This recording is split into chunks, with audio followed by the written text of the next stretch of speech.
இவ தப்பிச்சு வந்தது மட்டும் இல்லாம போட்டியில வர ஜெயிச்சுட்டா. இவ ஆத்தாக்காரி ஏற்கனவே ஆட்டம் போடுவா. இப்போ பொண்ணு ஜெயிச்சுட்டான்னு அப்படியே தலைகீழ ஆட போறா. முதல்ல அந்த ராஸ்கலுக்கு போன் பண்ணணும்.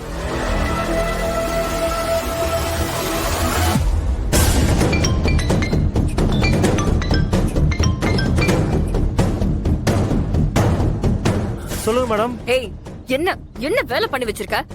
நான் அவ்வளவு தூரம் சொல்லியும் எப்படி அவ இருக்கிற இடத்த கண்டுபிடிச்சாங்க? மேடம், நானும் எவ்வளோ ட்ரை பண்ணேன் மேடம். ஆனா அந்த பொம்பளை அந்த பொண்ணு அங்கதான் இருக்கான்னு பெரிய பிரச்சனை பண்ணிட்டேன் மேடம்.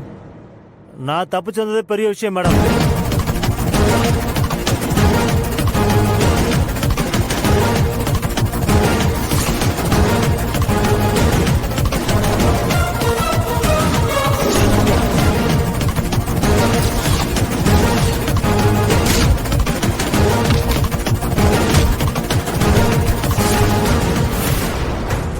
இத சொல்றதுக்கு தான் நான் உன்னை வர வச்சனா? சொன்ன வேலையை செய்யறதுக்கு துப்பு இல்ல. காரணம் சொல்லிக்கிட்டு இருக்க. உன்னை நம்பினதுக்கு என்னதான் சொல்லணும்? சரி, ஓகே. ஏய், அதெல்லாம் இருக்கட்டும். என்ன பத்தி எதுவும் உளறி வச்சியா? அதெல்லாம் இல்லை மேடம். ஆனா எனக்கு என்னமோ அந்த பொம்பளைக்கு உங்க மேல டவுட் வரதுக்கு வாய்ப்பு இருக்கு மேடம். சரி சரி, நானே இந்த விஷயத்த சமாளிச்சுக்கிறேன். நீ யார்கிட்டயும் மாட்டாம மட்டும் இருந்துக்கோ. முதல்ல இந்த ஏரியாவை விட்டே கிளம்பு. சரிங்க மேடம். இப்ப என்ன பண்றது மித்ரா? கண்டிப்பா ஏதாவது பண்ணிதான் ஆகணும்.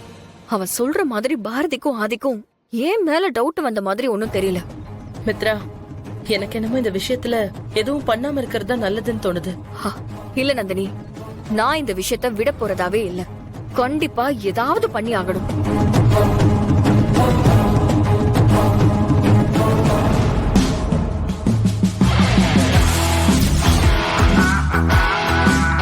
மித்ரா,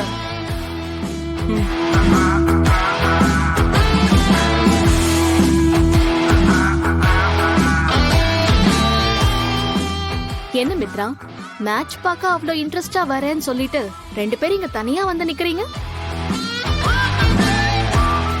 தமிழ் ஃபர்ஸ்ட் ரவுண்ட்ல வின் பண்ணிட்டா, பாத்தீங்களா?